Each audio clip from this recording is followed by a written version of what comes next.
Hi, and welcome to the show. Subscribe at kevinmd.com/podcast and get CME for this episode by clicking on the CME link in the show notes. Today, we welcome Carol Steinberg. She's a journalist and patient advocate. Today's Kevin MD article is, I had an incorrect memory screening. Have you even had one? Carol, welcome to the show. Thanks so much for having me. So let's start by briefly sharing your story and journey. So I started off as a journalist. I was a freelance journalist for many years, a regular contributor to the New York Times, Success Magazine, Physicians Financial News, actually, and Long Island Jewish World. And then I did a midlife career switch, and I joined the Long Island Alzheimer's Foundation and then helped build a national Alzheimer's Foundation from the ground up with the CEO. So I was an executive there for about 15 years. And that was prompted by my family's experience with Alzheimer's disease. My dad had the disease, wasn't really looking for a career change, but as things happen, it sort of fell into my lap. I think it was a bit of serendipity and meant to be. I'm now semi-retired, freelance editor-writer, and have sort of come full circle. I do write a newsletter for a new organization called Voices of Alzheimer's. So happy to be back in the Alzheimer's world, as well as pursuing my own freelance journalism and editing. So, from your experience as a patient advocate and working in the Alzheimer nonprofit world, tell me some of the challenges that you're facing from that perspective, from the Alzheimer's awareness perspective. I think the general one is really raising awareness of Alzheimer's disease. People, especially people my age, aren't aware of the Medicare annual wellness visit, that it includes cognitive screening. So they go to their physician, maybe their weight, their height, their blood pressure, et cetera, but rarely are questions asked about their mental health, or rarely are there discussions about things you can do to help prevent Alzheimer's disease or help delay progression of the disease. There's no cure right now, Hmm. but there are modifiable risk factors, and that's something that's really not talked about.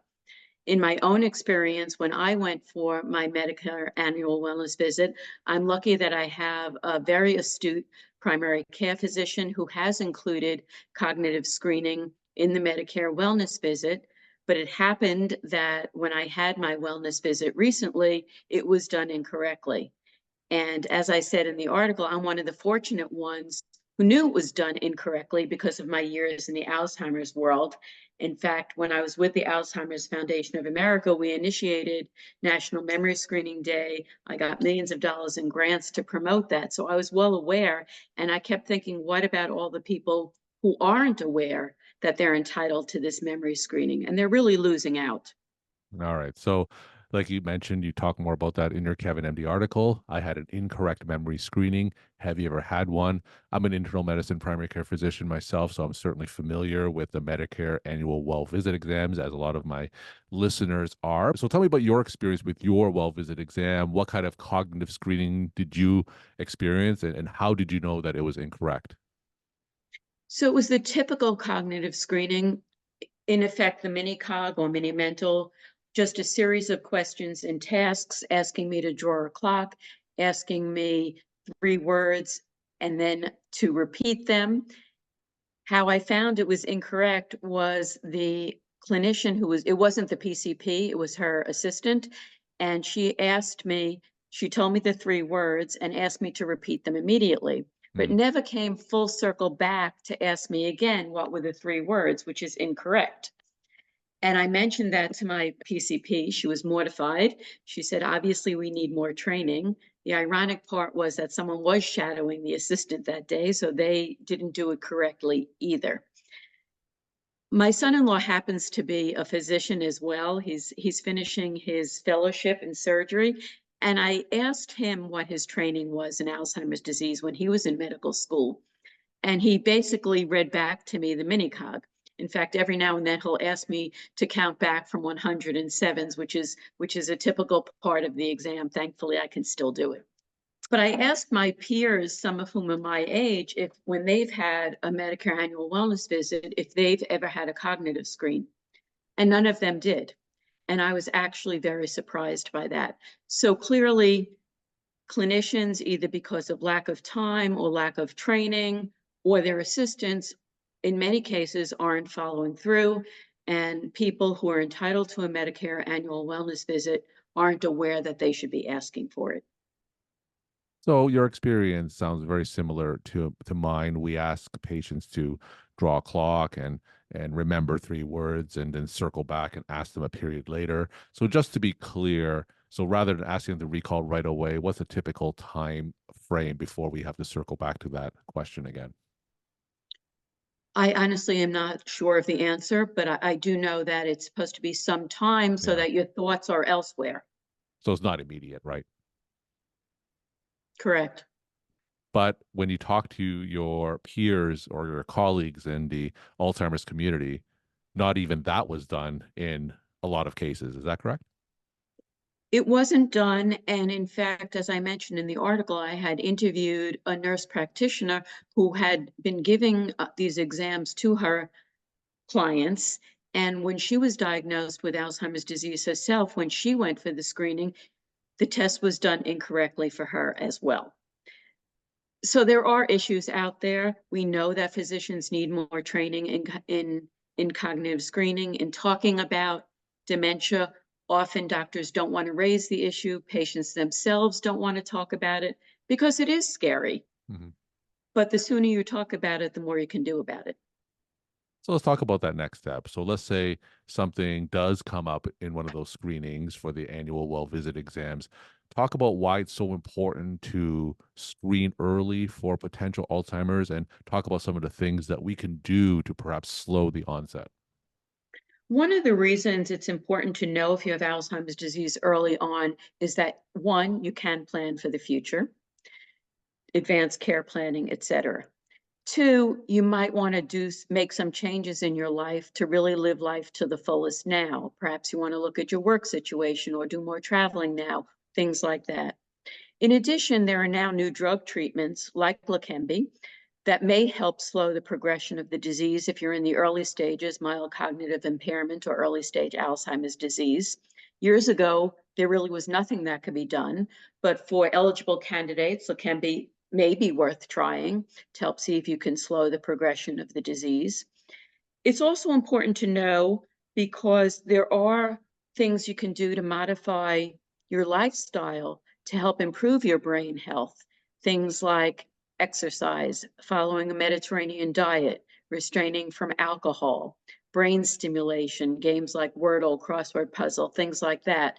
And those are all things you can do whether or not you're diagnosed with Alzheimer's disease. Really, it's really advisable now to start early on in life and do those things that can help with lifestyle risks.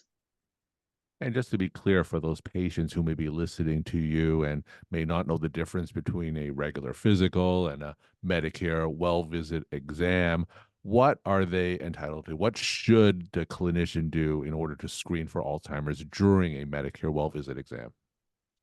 So, a Medicare annual wellness visit is supposed to include a cognitive screening. It's just a short series of tasks and questions that helps a physician see if next steps should be taken. It's not a diagnosis by any means.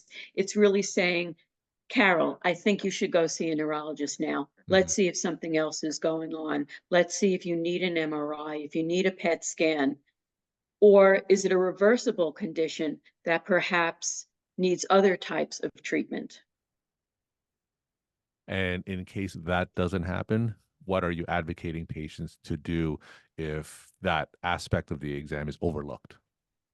I really think you need to be an advocate.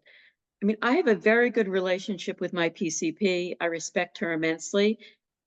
And I felt it was my duty to tell her that it was done incorrectly on me. I repeated back to the 3 words.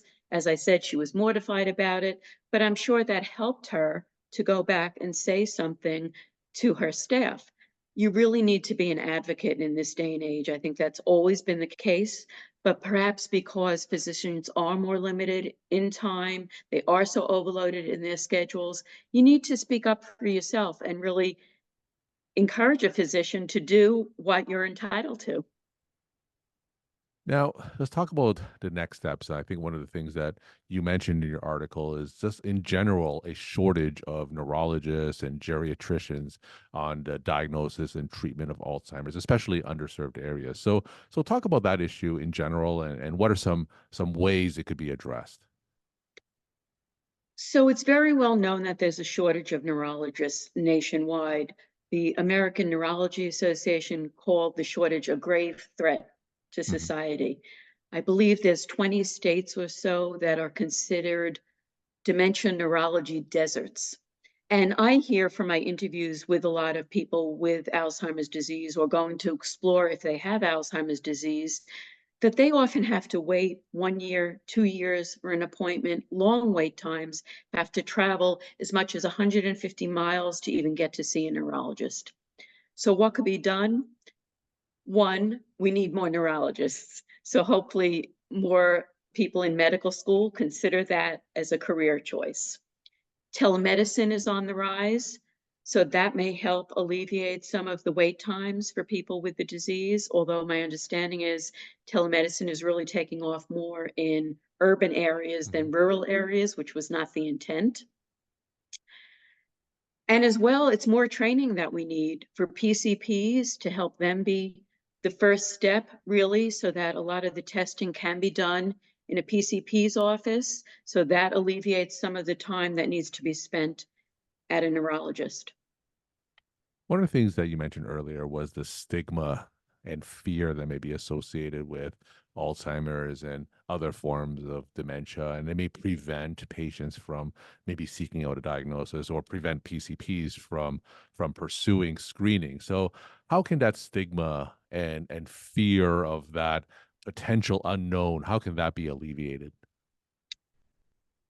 A lot of it, I think, is awareness raising, letting people know that, yes, Alzheimer's is devastating.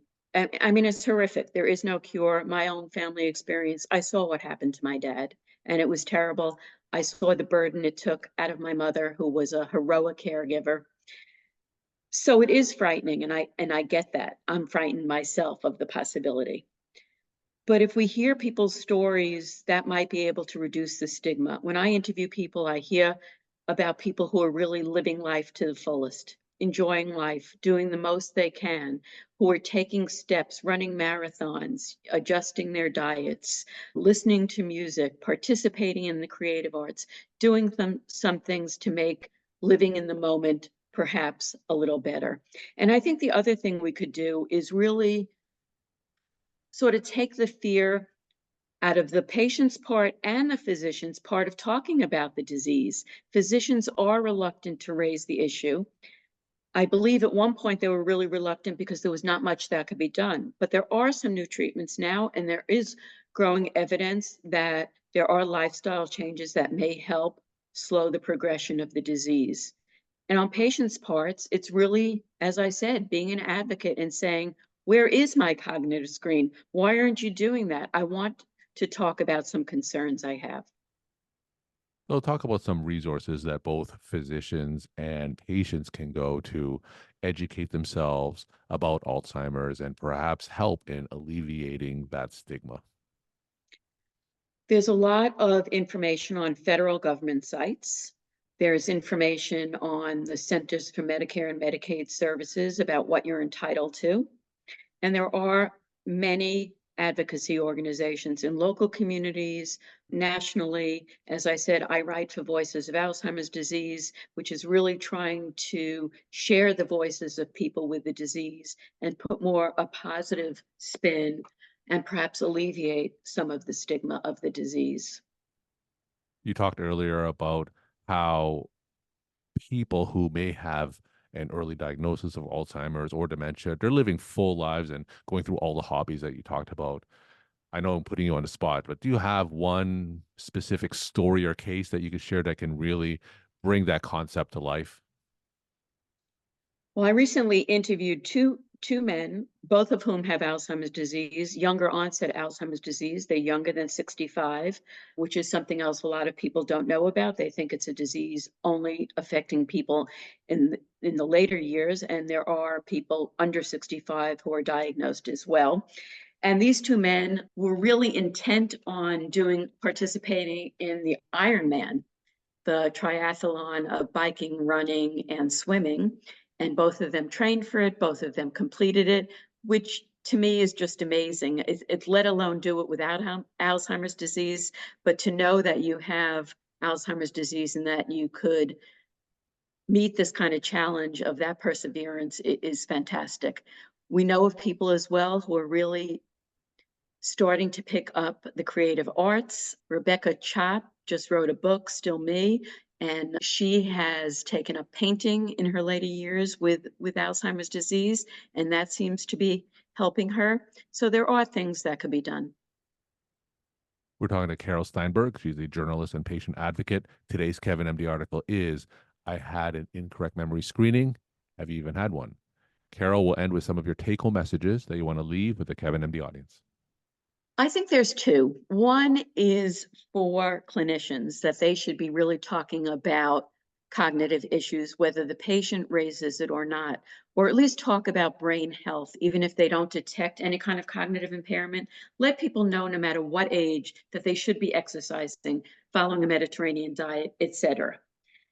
The second thing, and I'm not saying this from a narcissist's point of view at all, but I think I've learned over the years, is that you need to take care of yourself. Mhm. You know, burnout is easy from working hard. I worked hard my whole life. You need to find that balance between working and living life.